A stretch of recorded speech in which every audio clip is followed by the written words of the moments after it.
Hi guys, this is Dr. Don Bresnahan from Cornerstone Chiropractic Center.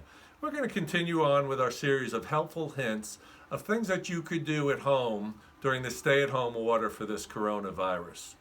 First off, we're going to talk a little bit about sitting and posture. It's so important. Notice Miss Hannah over here.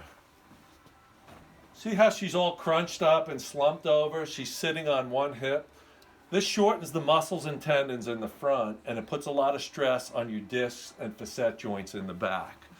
Speaking about sitting, there's studies that show the average American is sitting 11 hours a day. Think about it. That's before the coronavirus. Think of how much more we're sitting now. As a matter of fact, I think I'm going to get up for the end of this talk. So when you sit, you put 140 pounds of pressure in your disc, as opposed to 25 pounds of pressure when you lie down on your back. 80% of the population is going to have lower back pain at some point in their life. As a matter of fact, lower back pain causes more days being lost at work than any other condition in the whole world. We're going to bring Hannah back in. She looks a little bit different now.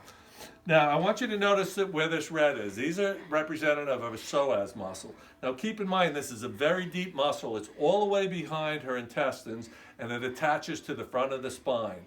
It attaches to the front of the spine and the disc and the upper lumbar spine, and it comes all the way down and attaches on the inside of a leg here. So this is a major hip flexor. Now, lift that up. That's what happens when she flexes it.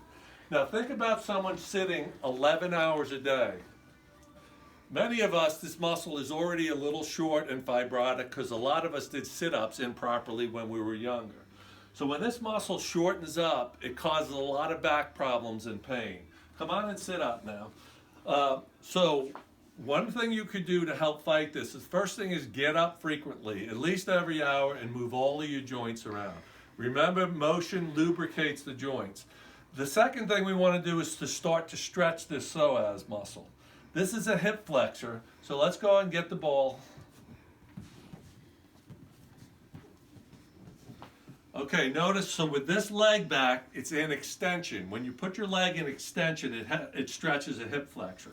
Now go up in the air and lift way high. That stretches the psoas muscle. We're going to show you another psoas stretch in a minute if you don't have a ball.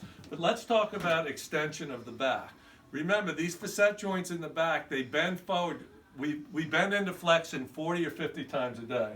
So what we want to do is lubricate those by going backwards. So let's go into extension. She's going to put her hands on behind. And you want to do that, hold it for about a second. Go ahead and do that again. And hold that for about a second. And then come back up. If you could do that like 10 times every other hour, that would be very helpful. Let's show you the other way to stretch that psoas muscle if you don't have a ball with you. Okay, so put this leg up. Now notice the good stretch she gets on that psoas. That leg is going into extension, which stretches the hip flexor. Get your hand and look all the way up and lean away a little bit. You feel a really good stretch on that? All right, so there's 3 things we can do to help fight this lower back pandemic that's going on. One is you can get up and move your joints.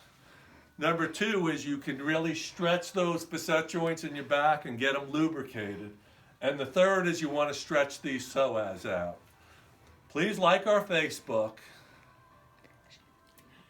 and share it if you'd like. Thank you. This is Cornerstone Chiropractic Center. Remember, motion is lotion.